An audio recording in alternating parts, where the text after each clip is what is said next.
सभी को राम राम, सभी को नमस्कार। आपके अपने YouTube channel Rajasthan GK study के एनालिस्ट पर आपका स्वागत और हार्दिक अभिनंदन है। आशा और उम्मीद है कि आप सभी अच्छे होंगे।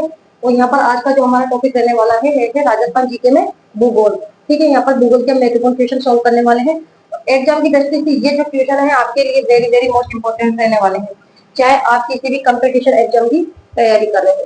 क्लास स्टार्ट करने से पहले आप सभी से रिक्वेस्ट है कि क्लास को एक बार ज्यादा से ज्यादा शेयर कर दीजिए और फटाफट क्लास के साथ जुड़ जाइए। तो देख लेते हैं आज का पहला क्वेश्चन क्या पूछा गया है। छोटी नदियां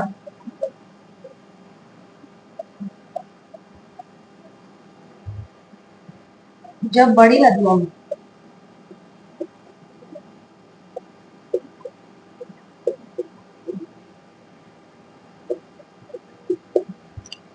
मिलती है तो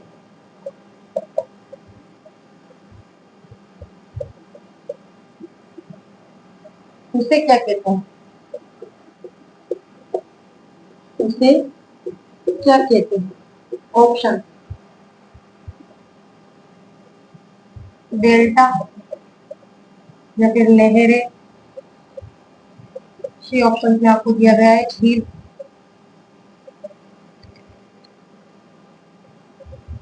सी ऑप्शन में आपको यहाँ पर देती हूँ जलप्रपात। ठीक है, जल प्रपात। और डी ऑप्शन में आपको दे दिया गया है सहायक नदियां। बताइए भाई, ये कल परीक्षा में पूछा गया क्वेश्चन ही है। क्या पूछा गया है कि छोटी नदियां जब बड़ी नदियों में मिलती है तो उसे क्या कहते हैं? क्या कहते हैं जब छोटी नदियां बड़ी नदियों में मिलती है? क्या कहते हैं उसे? सहायक नदियां। ठीक है, राइट आंसर हमारा डी ऑप्शन हो जाएगा। जैसे कि ये चंबल नदी है, ठीक है, ये क्या है? चंबल नदी। अब चंबल की सहायक नदियां कौन कौन सी? जैसे कि बलास, ठीक है, इसके अलावा बामणी, इसके अलावा काली सिंध,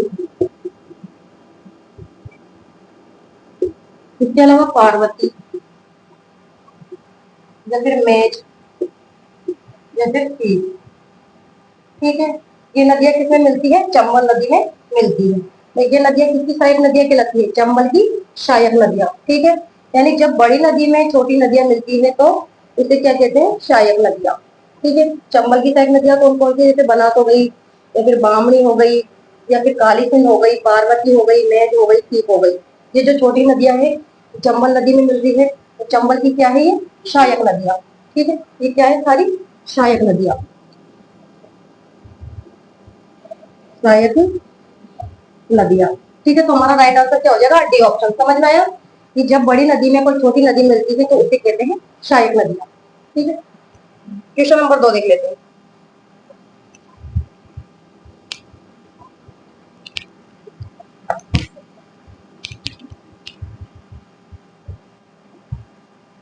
क्या पूछा है 2 में कि निम्न को सुमेलित कीजिए।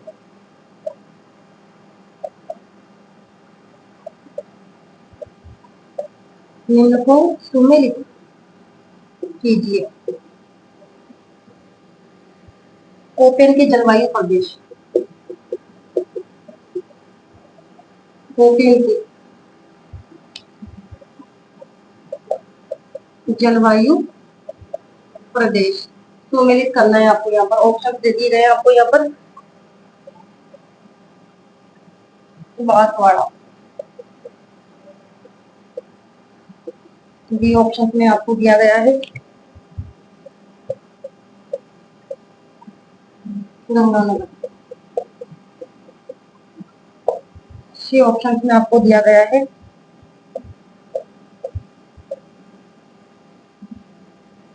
धौलपुर,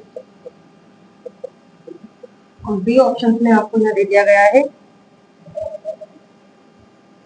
सीकर। तो सुमेलित करो आप इसको, क्या राइट आंसर होगा? 4 1 2 3। बी ऑप्शन में आपको दिया गया है 3 4 2 1। सी ऑप्शन में 1 4 3 2, और डी ऑप्शन में आपको यह दिया गया है 1 4 2 3। बताइए क्या राइट आंसर करने वाले हो? क्वेश्चन नंबर 2 कि निम्न को सुमेलित कीजिए। ओपेन के जलवायु प्रदेश, पोपे ने जलवायु प्रदेश को कितने भागों में बांटा है? 4 भागों में। और जलवायु वर्गीकरण का आधार क्या बताया है? वनस्पति। ठीक है, पोपे ने जलवायु जलवायु का जो वर्गीकरण है वे क्या है? 4 भागों में। ठीक है, और वर्गीकरण का जो आधार है वे किससे बताया है? वनस्पति को। ध्यान में रखना है, ट्यूशन याद है, अधिकतर पूछा जाता है कि पोपेल ने जलवायु वर्गीकरण का आधार किससे बताया है? वनस्पति को। तो पोपेल ने 4 भागों में विभक्त किया है, ठीक है, जलवायु वर्गीकरण। तो देख लेते हैं कैसे, नक्शे के हिसाब से आपको ज्यादा समझ में आएगा। पोपेल ने राजस्थान की जलवायु को 4 भागों में विभक्त किया है। शुष्क और अर्ध शुष्क जलवायु, इसके अलावा अर्ध शुष्क और उपाद्र जलवायु, इसके अलावा उपाद्र एवं आर्द्र जलवायु और अति आर्द्र जलवायु, तो उनके लिए इस प्रकार के कोड का इन्होंने यूज किया है।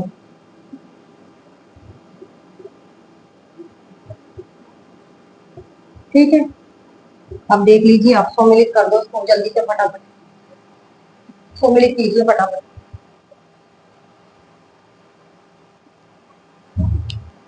अति आर्द्र जलवायु प्रदेश इसमें आएगा बांसवाड़ा। ठीक है, समझ में आया? एक। और अर्ध शुष्क और उपाद्र जलवायु, इसमें कौन सा जिला आएगा बताइए? शिकर। ठीक है, चौथा ऑप्शन 1 और 4। इसके अलावा शुष्क और अर्ध शुष्क जलवायु, उसमें कौन सा जिला आएगा?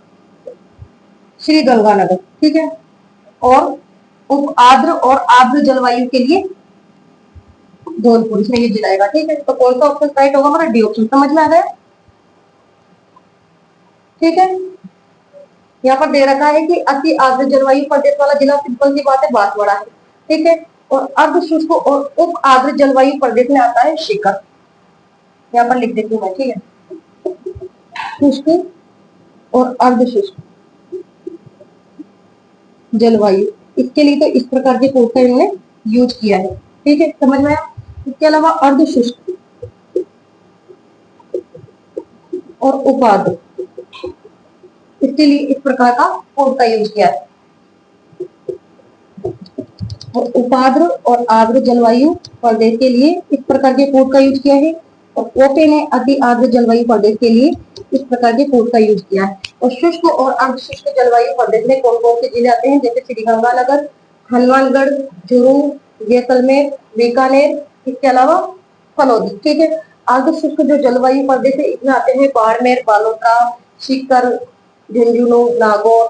ठीक है, इसके अलावा जोधपुर, पाली, ये जिले अर्ध शुष्क और उपाद्र जलवायु प्रदेश में आते हैं। इसके अलावा उपाद्र और आर्द्र जलवायु प्रदेश में राजस्थान के पूर्वी जिले आते हैं, जैसे अलवर, भरतपुर, धौलपुर, करौली, सवाई माधोपुर, उदयपुर, भीलवाड़ा, चित्तौड़गढ़, राजसमंद। ठीक है, और अति आर्द्र जलवायु प्रदेश में आते हैं राजस्थान के बारां, कोटा, झालावाड़, डूंगरपुर, बांसवाड़ा, प्रतापगढ़ और सलूंगढ़।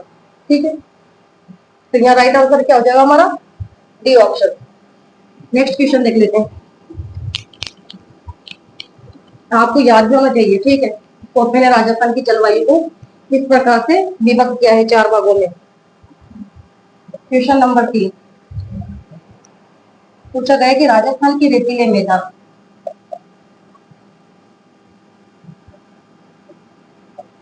राजस्थान के रेतीले मैदान और अर्ध शुष्क मैदान,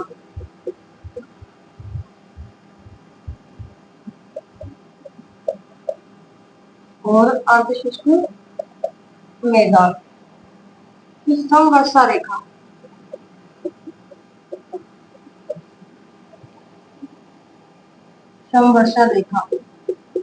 द्वारा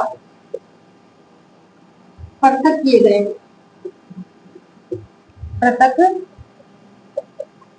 गए, ऑप्शन क्या क्या दिया गया आपको? 20 सेंटीमीटर,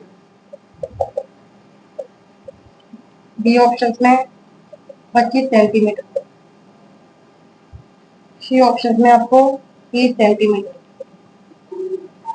और डी ऑप्शन में 10 सेंटीमीटर। बताइए भाई क्या करने वाले हो, क्या करोगे? क्वेश्चन नंबर 3 का राइट आंसर बताइए मुझे आप फटाफट। क्या करोगे कि राजस्थान के रेतीले मैदान और अर्धशुष्क मैदान की समवर्षा रेखा द्वारा पृथक किए गए हैं, यानी शुष्क मरुस्थल और अर्ध शुष्क मरुस्थल, इसको दो भागों में विभक्त करने वाली समवर्षा रेखा पूछ रहा है ये क्वेश्चन। ये जो राजस्थान है इसको दो भागों में विभक्त करती है कौन सी समवर्षा रेखा? 50 सेंटीमीटर की। ठीक है, क्वेश्चन बनता रह सकता है कि राजस्थान को दो भागों में विभक्त करने वाली समवर्षा रेखा है 50 सेंटीमीटर, लेकिन यहाँ पर पूछ रहा है कि शुष्क मरुस्थल, ये शुष्क मरुस्थल है और ये है अर्ध शुष्क मरुस्थल। ठीक है, इन दोनों को दो भागों में विभक्त करना है, इन दोनों को दो भागों में विभक्त करने वाली समवर्षा रेखा पूछ रहा है, तो कौन सी है? 25 सेंटीमीटर, ध्यान रखना है। ठीक है, राजस्थान को दो भागों में विभक्त कर रहा है 50 सेंटीमीटर, और शुष्क मरुस्थल और अर्ध शुष्क मरुस्थल को दो भागों में विभक्त करने वाली समवर्षा रेखा है 25 सेंटीमीटर। ठीक है, यहाँ राइट आंसर हमारा बी ऑप्शन हो जाएगा। राजस्थान को दो भागों में विभक्त 50 सेंटीमीटर। ठीक है, इसके अलावा शुष्क मरुस्थल और अर्ध शुष्क मरुस्थल,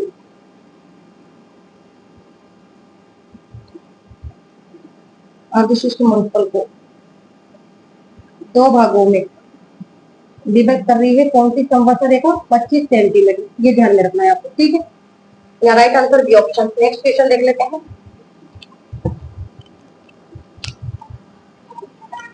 क्वेश्चन नंबर 4, राजस्थान में लाल लोमी मिट्टी,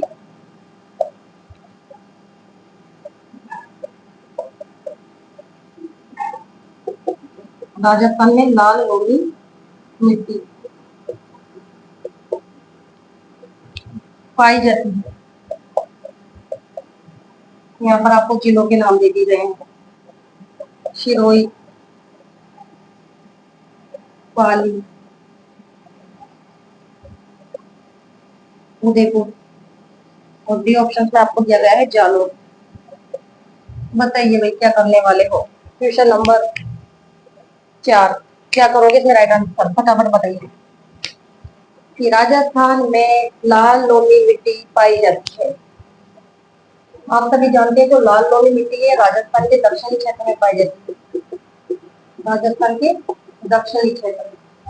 ठीक है, और कौन से जिलों में पाई जाती है? राजस्थान के दक्षिणी क्षेत्र में कौन से जिले आते हैं?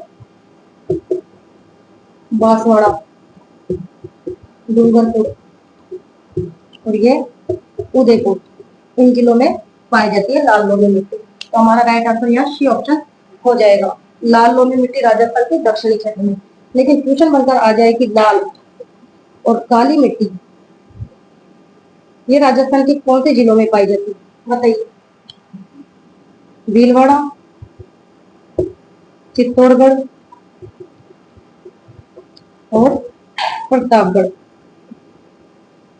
इसके अलावा डूंगरपुर, इन जिलों में पाई जाती है लाल और काली मिट्टी। ठीक है, या फिर आ सकता है कि लाल और पीली मिट्टी, लाल और पीली मिट्टी ये किन जिलों में पाई जाती है? तो ये पाई जाती है सवाई माधोपुर, इसके अलावा सिरोही, अजमेर, इन जिलों में कैसी मिट्टी पाई जाती है? लाल पीली मिट्टी। ठीक है, और जालौर में कौन सी मिट्टी पाई जाती है? क्वेश्चन बनकर आ जाए कि जालौर में किस प्रकार की मिट्टी पाई जाती है? तो क्या करोगे? ग्रे ब्राउन,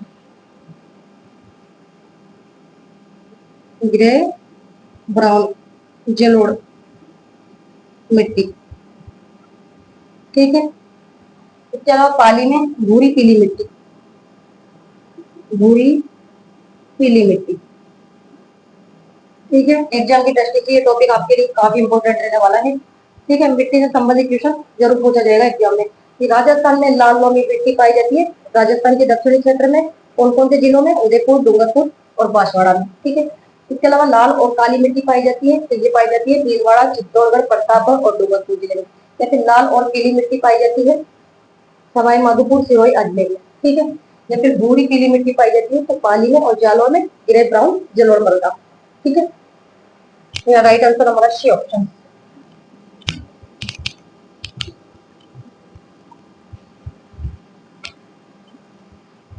क्वेश्चन नंबर देख लेते हैं 5। क्या पूछा है, निम्न सभी राजस्थान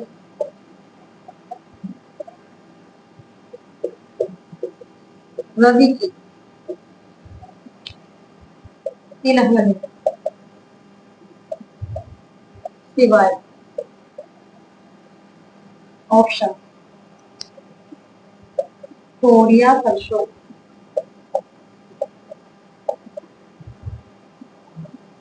मूंगफली, सी ऑप्शन में अलसी, और डी ऑप्शन में आपको दिया गया है तारा मीरा। बताइए भाई फटाफट क्या पूछा है। क्वेश्चन नंबर 5, निम्न सभी राजस्थान की रवि की तिलहन है सिवाय, किसके सिवाय, देख लीजिए इसमें कौन सी रवि की फसल नहीं है। कोरिया सरसों ये रवि की फसल है, अलसी और तारा मीरा ये भी रवि की फसल है, जबकि मूंगफली कैसी फसल है, खरीफ की, खरीफ की फसल है मूंगफली। ठीक है, यहाँ राइट आंसर हमारा बी ऑप्शन हो जाएगा, मूंगफली। इसे क्या कहा जाता है, गरीब की बादाम,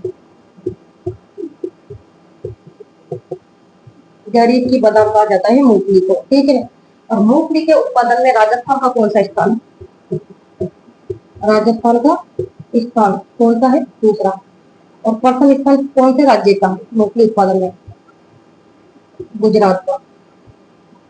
ठीक है, तो मूंगफली का जो सर्वाधिक उत्पादन है कौन से जिले में होता है, बीकानेर में। ठीक है, और बीकानेर में क्या है, मूंगफली की मंडी।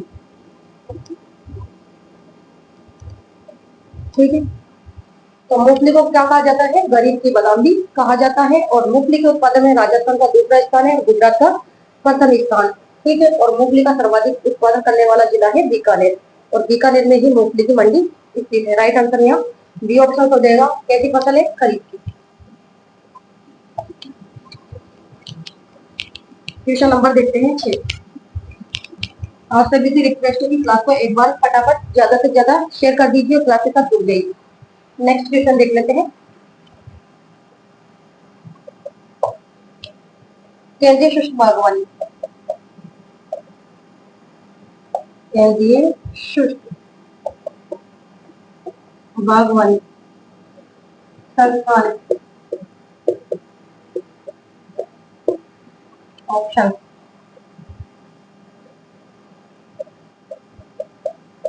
बीकानेर, जोधपुर, जैसलमेर, डी ऑप्शन में आपको दिया गया है बाड़मेर। बताइए भी क्या करने वाले, क्या पूछा है कि केंद्रीय शुष्क बागवानी संस्थान है कहाँ पर, कौन से जिले में है केंद्रीय शुष्क बागवानी संस्थान, बीचवाल, बीकानेर।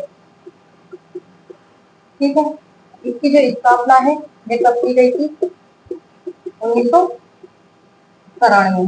क्वेश्चन बनकर रखता है कि केंद्रीय शुष्क बागवानी संस्थान है वो बीचवाल बीकानेर में है, और केंद्रीय शुष्क बागवानी संस्थान की स्थापना की गई थी कब, 1993 में। ठीक है, राइट आंसर हमारा ए ऑप्शन हो जाएगा। नेक्स्ट क्वेश्चन देख लेते हैं।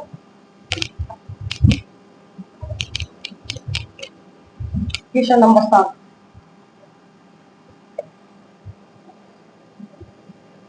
क्वेश्चन नंबर 7 में आपसे क्या पूछा गया है कि कौन सा सुमेलित नहीं,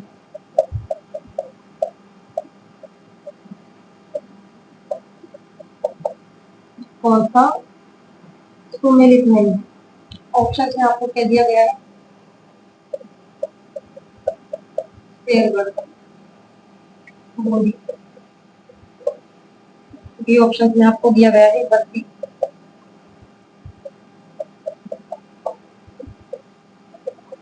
चित्तौड़गढ़, सी ऑप्शन में आपको दिया गया है रामशाही, वन्य जीव। सॉरी, वन विहार, रामसागर वन विहार मोरबी। और डी ऑप्शन में आपको दे दिया गया है यहाँ पर क्या, सीता माता प्रतापगढ़। बताइए क्या करने वाले हैं? क्या पूछा है कि कौन सा सुमेलित नहीं है। यहाँ पर जिलों के नाम और वन्य जीव अभ्यारण्य के नाम दिए गए हैं आपको। शेरगढ़ जो वन्य जीव अभ्यारण्य है वो बिल्कुल गलत है। शेरगढ़ वन्य जीव अभ्यारण्य कहाँ पर है, 12 जिले में। इसकी स्थापना कब की गई थी, 1981 में। शेरगढ़ वन्य जीव अभ्यारण्य सांपों की स्थली कहा जाता है शेरगढ़ वन्य जीव अभ्यारण्य को, क्योंकि जो बशी अभ्यारण्य है चित्तौड़गढ़ में है, रामसागर वन विहार ये धौलपुर जिले में स्थित है, और सीता माता वन्य जीव अभ्यारण्य प्रतापगढ़ जिले में स्थित है।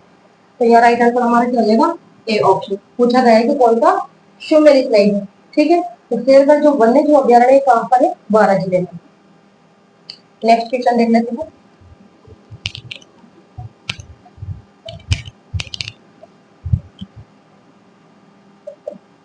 8,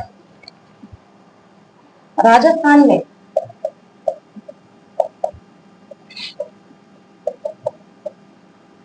पर्यटन विभाग की स्थापना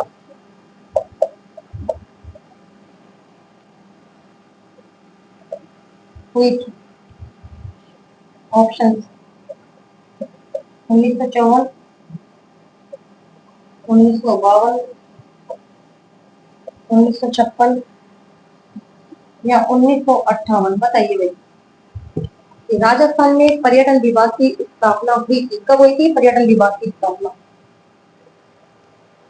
राजस्थान में पर्यटन विभाग, ध्यान देने वाली बात यह है, पर्यटन विभाग की स्थापना हुई थी 1956 में, ठीक है। और उसका मुख्यालय कहाँ पर है, जयपुर में। लेकिन क्वेश्चन आ जाए कि राजस्थान पर्यटन विकास निगम, इसकी जो स्थापना है वे कब हुई थी।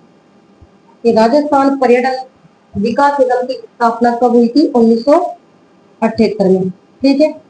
और कार्य प्रारंभ कब हुआ था इसका, 1979 में, ठीक है। समझ में आया कि राजस्थान पर्यटन विकास निगम की स्थापना 1978 और कार्य प्रारंभ हो गया था 1979 में, ठीक है। और पर्यटन को उद्योग का दर्जा, पर्यटन को उद्योग का दर्जा कब दिया गया था, तो 1989 में, ठीक है। या फिर आ सकता है कि पर्यटन निदेशालय की स्थापना कब हुई थी, पर्यटन निदेशालय इसकी जो स्थापना है वे कब हुई थी, 1955 में, ठीक है। और मुख्यालय कहाँ पर इसका, जयपुर, ये भी ध्यान में रखना है आपको, ठीक है। इसके अलावा पर्यटन जो विभाग है इसकी स्थापना 1956 में, और इसका जो मुख्यालय है, इसका जो मुख्यालय रखा गया था वो है जयपुर, ठीक है। यहाँ से क्वेश्चन बनकर आ सकते हैं एग्जाम में, वेरी वेरी मोस्ट इंपोर्टेंट। ये राजस्थान पर्यटन विकास निगम की स्थापना कब हुई थी, या फिर पर्यटन को उद्योग का दर्जा कब दिया गया था, या फिर पर्यटन निदेशालय की स्थापना और इसका मुख्यालय कहाँ पर है, ठीक है। या फिर पर्यटन विभाग की स्थापना या इसका मुख्यालय कहाँ पर है, यहाँ से क्वेश्चन बनकर आ सकता है एग्जाम में।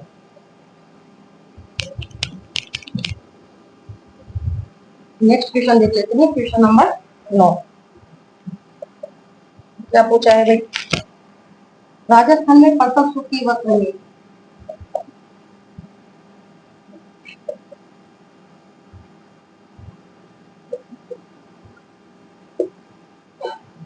राजस्थान में प्रथम सूती वस्त्र मिल का नाम है, नाम पूछा गया है बस यहाँ पर। यहाँ पर मिलों के नाम दे दिए गए हैं आपको, क्या क्या, कृष्णा मिल, इसके अलावा एडवर्ड मिल,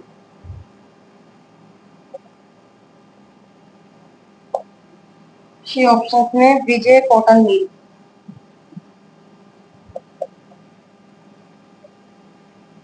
और डी ऑप्शन में आपको यहाँ दिया गया है क्या, महालक्ष्मी मिल। बताइए क्या करने वाले हैं। क्वेश्चन नंबर 9, क्या करोगे बताइए। क्या पूछा है कि राजस्थान में प्रथम सूती वस्त्र मिल का नाम है। राजस्थान की प्रथम सूती वस्त्र मिल क्या नाम है? The Krishna cotton mill. और ये कहाँ पर है? ब्यावर में। ठीक है, क्वेश्चन बनकर आ सकता है कि राजस्थान में प्रथम सूती वस्त्र मिल का क्या नाम है? The Krishna cotton mill. और ये कहाँ पर है? कौन से जिले में है? ब्यावर में स्थित है। इसके अलावा इसकी जो स्थापना है ये कब हुई थी? 1889 में। और कैसी मिल है ये? The Krishna cotton mill. निजी क्षेत्र से संबंधित मिल है ये। ठीक है, तो यहाँ राइट आंसर हमारा ए ऑप्शन हो जाएगा। और राजस्थान की प्रथम सूती वस्त्र मिल, ठीक है, द कृष्णा कॉटन मिल। क्योंकि जो एडवर्ड मिल है ये कहाँ पर है? ब्यावर जिले में। और इसकी जो स्थापना है वो हुई थी 1906 में। ठीक है, विजय कॉटन मिल ये भी ब्यावर में है और इसकी स्थापना हुई थी 1932 में। महालक्ष्मी मिल ये भी ब्यावर जिले में है और इसकी स्थापना हुई थी 1925 में। ठीक है, कृष्णा कॉटन जो मिल है ये तो निजी क्षेत्र से संबंधित मिल है, लेकिन एडवर्ड मिल या विजय कॉटन मिल और महालक्ष्मी मिल ये तीनों जो मिल है ये किससे संबंधित है? कौन से क्षेत्र से संबंधित है बताइए? सार्वजनिक। ये तीनों मिल सार्वजनिक क्षेत्र से संबंधित मिल है। सार्वजनिक क्षेत्र से संबंधित मिल, ये भी ध्यान में रखना है। ठीक है, पूछा जा सकता है, कोई भी मिल का नाम उठाकर दिया जा सकता है आपको कि महालक्ष्मी कॉटन मिल किस क्षेत्र से संबंधित है। ऑप्शन आपको दे दी जाएंगे, निजी क्षेत्र, सार्वजनिक क्षेत्र, इस प्रकार से 4 ऑप्शन दे दी जाएंगे। तो आपको ध्यान में रखना है जो महालक्ष्मी मिल है, विजय कॉटन मिल है और एडवर्ड मिल है किससे संबंधित है? सार्वजनिक क्षेत्र से। जबकि कृष्णा कॉटन जो मिल है वो निजी क्षेत्र से संबंधित है। लास्ट सॉरी क्वेश्चन नंबर 10 देख लेते हैं। यहाँ राइट आंसर हमारा ए ऑप्शन हो जाएगा। ठीक है, क्वेश्चन नंबर 10 क्या पूछा है? क्वेश्चन नंबर 10 में आपसे ये Rajasthan air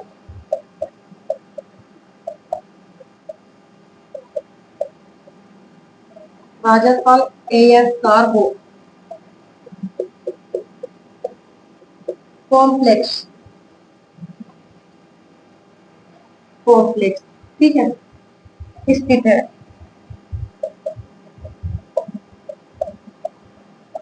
option Jodhpur, B option में उदयपुर, सी ऑप्शन में आपको दिया गया है जयपुर और डी ऑप्शन में आपको दिया गया है सांगानेर। बताइए भी क्या करने वाले हो। क्या पूछा है कि राजस्थान एयर कार्गो कॉम्प्लेक्स स्थित है, कहाँ पर स्थित है? आप सभी जानते हैं राजस्थान एयर कार्गो कॉम्प्लेक्स ये कहाँ पर है? सांगानेर। यहाँ पर ऑप्शन में जयपुर भी दे रखा है और सांगानेर भी दे रखा है, तो आपको सांगानेर के साथ जाना है। ठीक है, हमारा जो राइट आंसर है वो बी ऑप्शन हो जाएगा। सांगानेर जयपुर में है राजस्थान एयर कार्गो कॉम्प्लेक्स। ठीक है, राजस्थान में कुल नागरिक हवाई अड्डे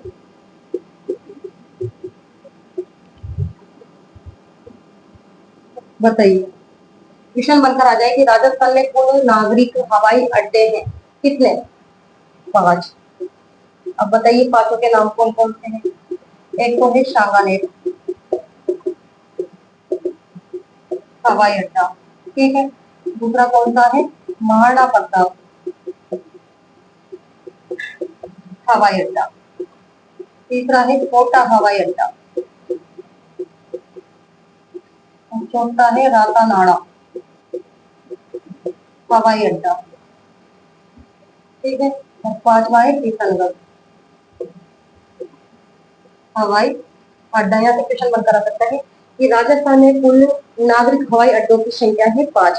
कौन कौन से हैं? सांगानेर हवाई अड्डा है, महाराणा प्रताप हवाई अड्डा है, कोटा हवाई अड्डा है, रातानाड़ा और किशनगढ़ हवाई अड्डा। ये 5 नागरिक हवाई अड्डे, ठीक है। क्वेश्चन नंबर देख लेते हैं 11।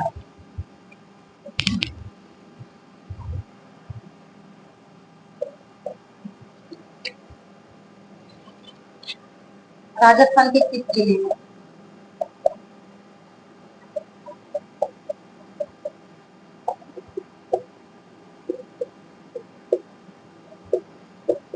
जिप्सम का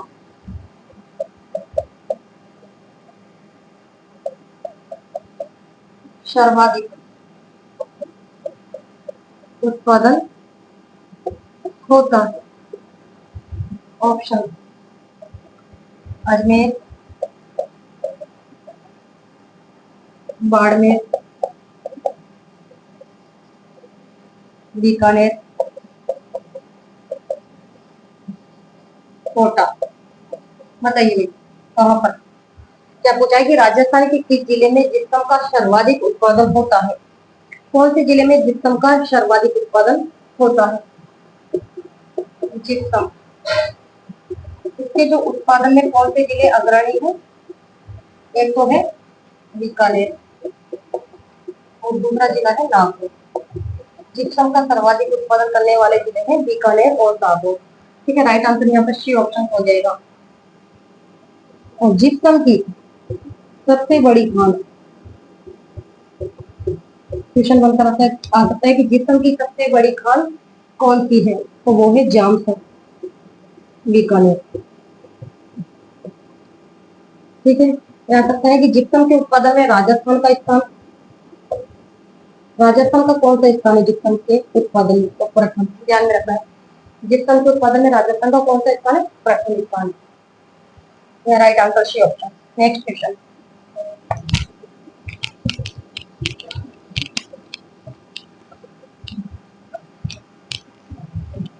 क्वेश्चन नंबर देख लेते हैं 12। राजस्थान ऊर्जा विकास अधिकार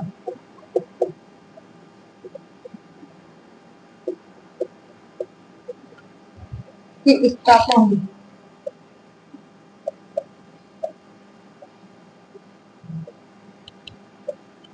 ऑप्शन 1985 या फिर 1982। सी ऑप्शन में 1993 और डी ऑप्शन में आपको दिया गया है 1983। बताइए भाई क्या करोगे कि राजस्थान ऊर्जा विकास अधिकार की स्थापना हुई थी कौन से वर्ष? राजस्थान ऊर्जा विकास एजेंसी या फिर अधिकार, इसकी स्थापना हुई थी 1985 में। राइट आंसर हमारा ए ऑप्शन हो जाएगा।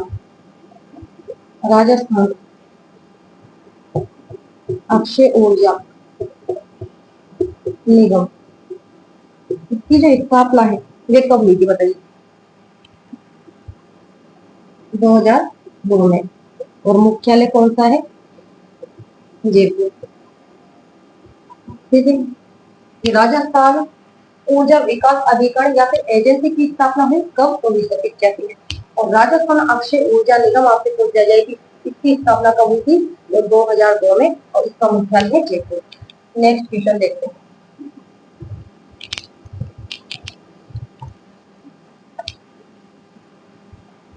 Question number 13। क्या पूछा है? श्वेत क्रांति संबंधित है।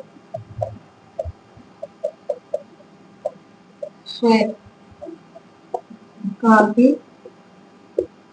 संबंधित है। ऑप्शन दुग्ध उत्पादन या फिर खाद्यान्न, खाद्यान्न प्रसंस्करण। सी ऑप्शन में मछली उत्पादन, डी ऑप्शन में अंडा उत्पादन, अंडा उत्पादन। बताइए भाई क्या करोगे? श्वेत क्रांति संबंधित है, यहाँ से क्वेश्चन जरूर बनकर आएंगे एग्जाम में। ठीक है, रख लीजिए, याद कर लीजिए आप इसको अच्छे से। श्वेत क्रांति संबंधित है किससे? दुग्ध उत्पादन, दुग्ध उत्पादन। राइट आंसर ए ऑप्शन हो जाएगा। जबकि खाद्यान्न प्रसंस्करण का संबंध कौन सी क्रांति से है? हरित क्रांति से है। हरित क्रांति। और मछली उत्पादन का संबंध कौन सी क्रांति से है? नीली क्रांति। या आ सकता है कि नीली क्रांति का संबंध है मछली उत्पादन से। ठीक है। अंडा उत्पादन का संबंध कौन सी क्रांति से है? रजत क्रांति से। ठीक है। श्वेत क्रांति। श्वेत क्रांति का संबंध है दूध उत्पादन से। तो इसके जनक कौन है श्वेत क्रांति के? वर्गीज कुरियन। ठीक है। Operation flood. ऑपरेशन फ्लड जो कार्यक्रम है कब प्रारंभ किया गया था? 1970 में। और ऑपरेशन फ्लड कार्यक्रम का संबंध कौन सी क्रांति से है? तो श्वेत क्रांति से। ठीक है। यहाँ से क्वेश्चन बनता रह सकता है कि श्वेत क्रांति के जनक कौन है? तो वर्गीज कुरियन है। या ऑपरेशन फ्लड का संबंध कौन सी क्रांति से है? श्वेत क्रांति से। तो ऑपरेशन फ्लड कार्यक्रम कब प्रारंभ किया गया था? 1970 में। ठीक है। Next question.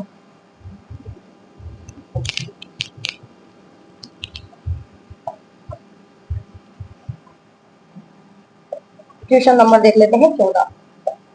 नाचना रिश्ता नस्ल है। ऑप्शन भैंस, ऊंट, सुअर या फिर बकरी। बताइए क्या पूछा है कि नाचना नस्ल है। किसकी नस्ल है ये नाचना? नाचना किसकी नस्ल है? ऊंट की। या राइट आंसर बी ऑप्शन। ठीक है। ऊंट की कौन कौन सी नस्ल होती है? ऊंट की प्रमुख नस्ल कौन कौन सी है? एक तो हो गई नाचना, गोमट या फिर जैसलमेरी ऊंट। जैसलमेरी ऊंट ये ऊंट की प्रमुख नस्ल है। ठीक है।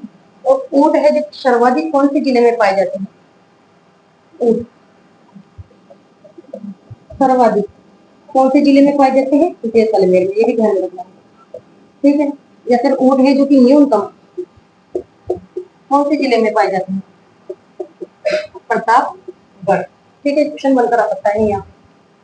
Next question. क्वेश्चन नंबर देखते हैं 15।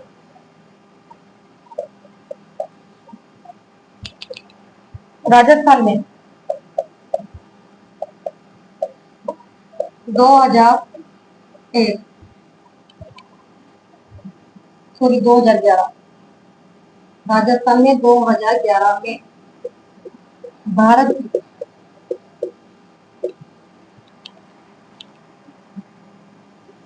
कितनी प्रतिशत जनसंख्या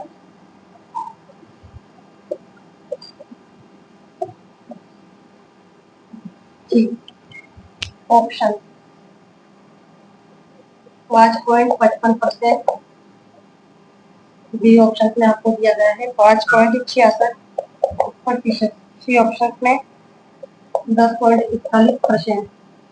और डी ऑप्शन में आपको दे दिया गया है 6.55%। बताइए भाई क्या करोगे कि राजस्थान में 2011 में भारत की कितनी प्रतिशत जनसंख्या थी? 2011 के अनुसार क्या करोगे? 5.66%। या राइट आंसर हमारा बी ऑप्शन हो जाएगा। ठीक है। क्वेश्चन बनकर आ जाए कि भारत के कुल क्षेत्रफल में राजस्थान का क्षेत्रफल है तो कितना है? 10.41%। दोनों में अंतर है। ये भारत के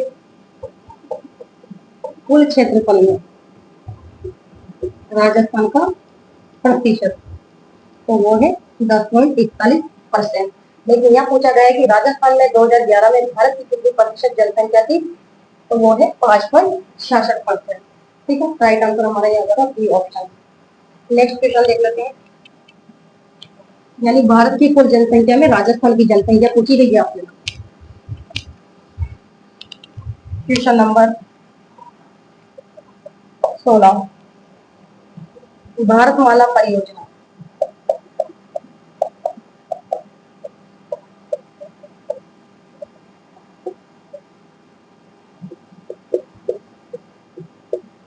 भारतमाला परियोजना का संबंध किस क्षेत्र से?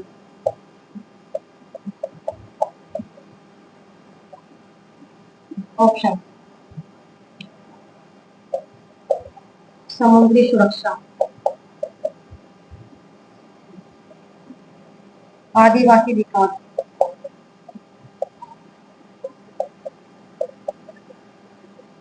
छह ऑप्शन में दे दिया गया है महिला सशक्तिकरण, और डी ऑप्शन में आपको दे दिया गया है परिवहन। विगत परीक्षा में पूछा गया क्वेश्चन है कि भारतमाला परियोजना का संबंध किससे है, यानी किस क्षेत्र से है। भारतमाला परियोजना का संबंध, भारतमाला परियोजना इसका संबंध है परिवहन से। ठीक है, राइट आंसर हमारा हो जाएगा डी ऑप्शन, महिला सशक्तिकरण या फिर आदिवासी विकास या फिर समुद्री सुरक्षा योजना से इसका कोई संबंध नहीं है, इसका संबंध है परिवहन। Right answer D option. Next question,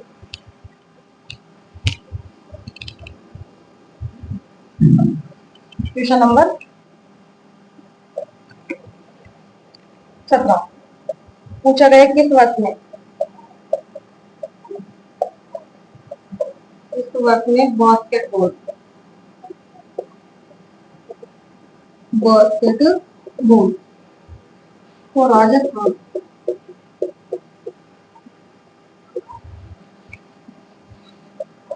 Rajasthan का राज्य खेल घोषित किया गया।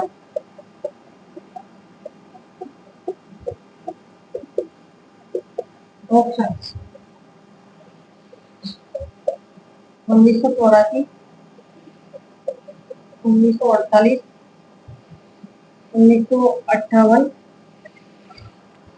डी ऑप्शन में 1953। बताइए भाई क्या करने वाले कि किस वर्ष में बास्केटबॉल को राजस्थान का राज्य खेल घोषित किया गया। आप सभी जानते हैं राजस्थान का राज्य खेल कौन सा है, बास्केटबॉल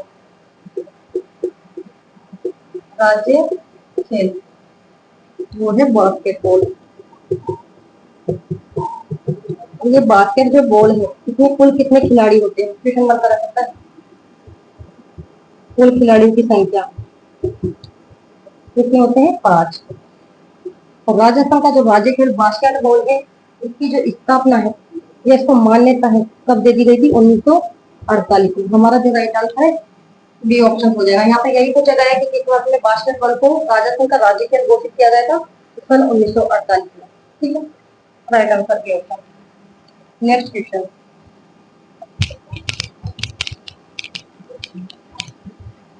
क्वेश्चन नंबर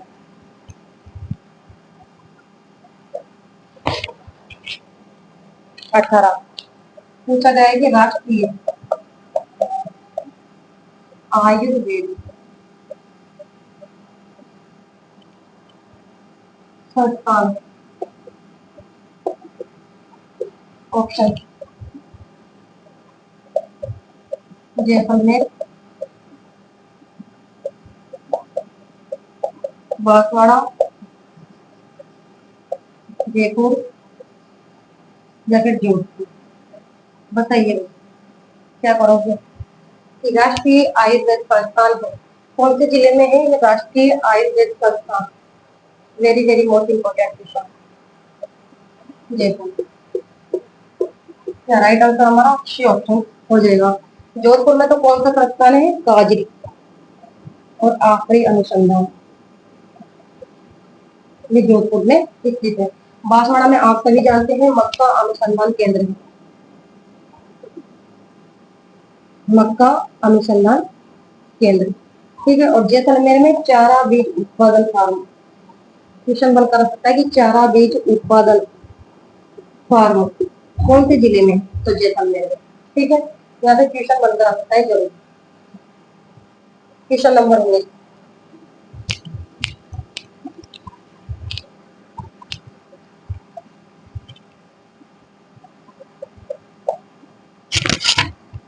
राज्य का पहला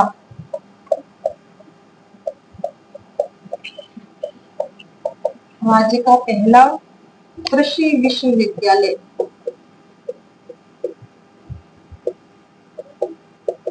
कृषि विश्वविद्यालय है। Option Sikar, Bikaner. C option में जयपुर और डी ऑप्शन में आपको दिया गया है क्या, जोधपुर। बताइए क्या करोगे, बताइए। कि राज्य का पहला कृषि विश्वविद्यालय है कौन से जिले में, राज्य का पहला कृषि विश्वविद्यालय, ध्यान देने वाली बात है कौन से जिले में। अधिकतर स्टूडेंट्स में क्या कर देते हैं, टिकर कर देते हैं, जबकि क्या है कृषि विश्वविद्यालय मतलब बीकानेर, ठीक है। और राज्य का जो पहला कृषि विश्वविद्यालय की जो स्थापना है ये कब हुई थी, 1987। ठीक है, ध्यान देने वाली बात यही कि राजस्थान का पहला कृषि विश्वविद्यालय तो वो तो है बीकानेर में और इसकी स्थापना है 1987 में। शिखर में तो क्या है, राज्य का प्रथम कृषि विज्ञान केंद्र, दोनों में अंतर है। क्वेश्चन बनकर आ जाए कि राज्य का प्रथम कृषि विज्ञान केंद्र ये कहां पर है, फतेहपुर सीकर में, फतेहपुर सीकर में। और इसकी जो स्थापना है वे हुई थी 1974 में। ठीक है, दोनों में काफी अंतर है। राजस्थान का पहला कृषि विश्वविद्यालय बीकानेर, स्थापना 1987 और राजस्थान का प्रथम कृषि विज्ञान केंद्र फतेहपुर सीकर, स्थापना 1974। ठीक है, या right answer B option. Question number देखते हैं बी।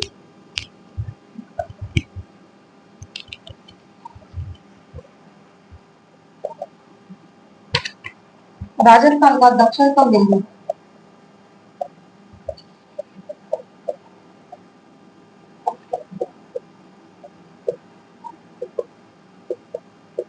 ऑप्शन 23°3 दक्षिणी, बी ऑप्शन में 23°30 दक्षिणी, सी ऑप्शन में आपको दिया गया है 23°30 उत्तरी और बी ऑप्शन में आपको दिया गया है 23°3 उत्तरी। बताइए भाई क्या करोगे। कि राजस्थान का दक्षिणतम बिंदु है कौन सा है, राजस्थान का दक्षिणतम बिंदु, चार ऑप्शन है आपके पास, लगते के हिसाब से समझ लीजिए। राजस्थान का दक्षिणतम बिंदु पूछ रहा है, ठीक है।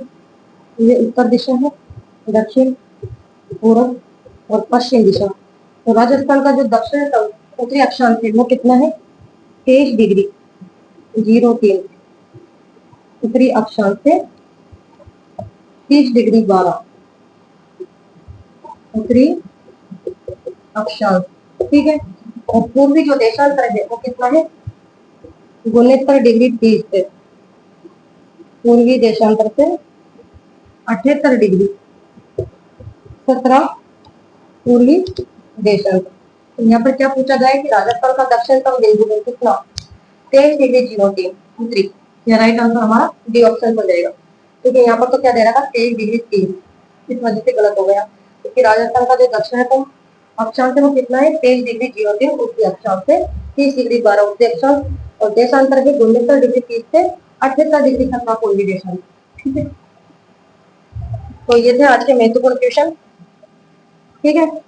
आशा और उम्मीद है क्लास आपको जरूर पसंद आएगी। क्लास अगर आपको अच्छी लगी हो तो लाइक कीजिएगा, शेयर कीजिएगा, कमेंट कीजिएगा और चैनल पर पहली बार आए हो तो चैनल को सब्सक्राइब करना ना भूलें। तो नेक्स्ट क्लास में मिलते हैं, तब तक के लिए धन्यवाद, थैंक यू सो मच।